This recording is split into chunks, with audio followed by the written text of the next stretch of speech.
Hi, my name is Rich, and I'm going to talk a little bit about is this all there is? And it's something that I've seen more and more and more the last couple of years. I work in consulting in my traditional world. I go into companies often as interim management or chief restructuring officer, chief financial officer, etc. My job is to kind of help get a company kind of back on track or a finance function back on track in a few months so that they could attract the employee that they want. It's sometimes very hard to attract an employee into a troubled situation. So my job is to fix it.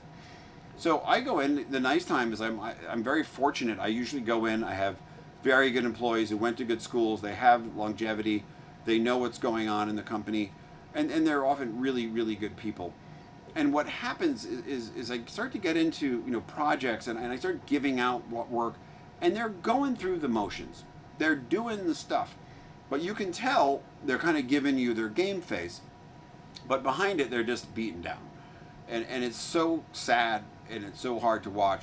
So I try to do things from a professional point of view. I engage them in the work, which they validates some of the experience that these people have, usually multiple years of experience.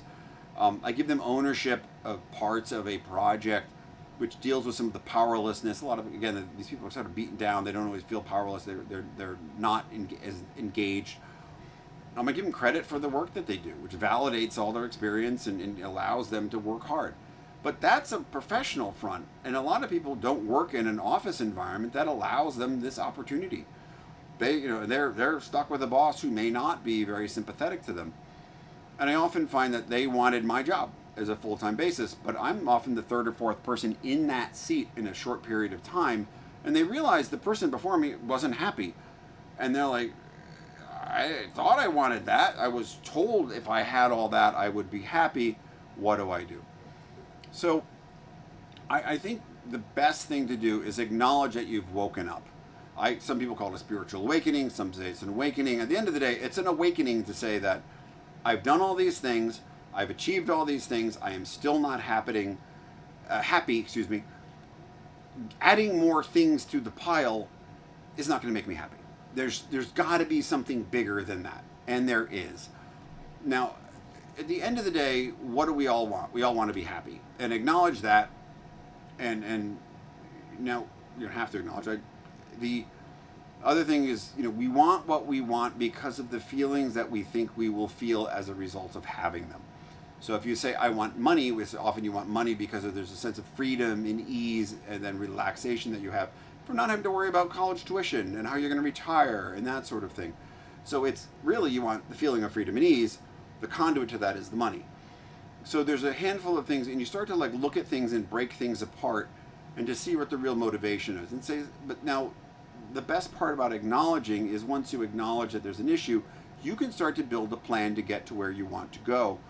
And that is being happy most times. And most times people are just they're going through the motions, they're not happy. And I find that that's the biggest thing. So first, acknowledge there are lots of people just like you.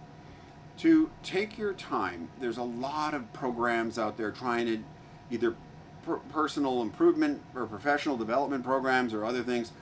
And then there's a lot of woo-woo stuff. And it's I was completely overwhelmed. I'm like, where do you go? Where do you start? I was not raised in a woo-woo environment. I didn't get this stuff. And I started to go down a series of tracks. And if it wasn't working and it wasn't resonating, I cut it off right away.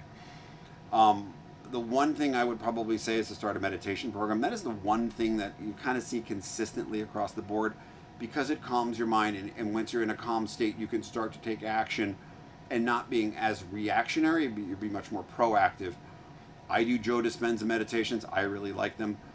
Other people love transcendental meditation. It has a very strong track record. I think those are probably the two main schools. There's a bunch of other schools, but those two probably have the best record of consistently working from the start. And then, realize that this is a new way of life that you're going to be rethinking of your life.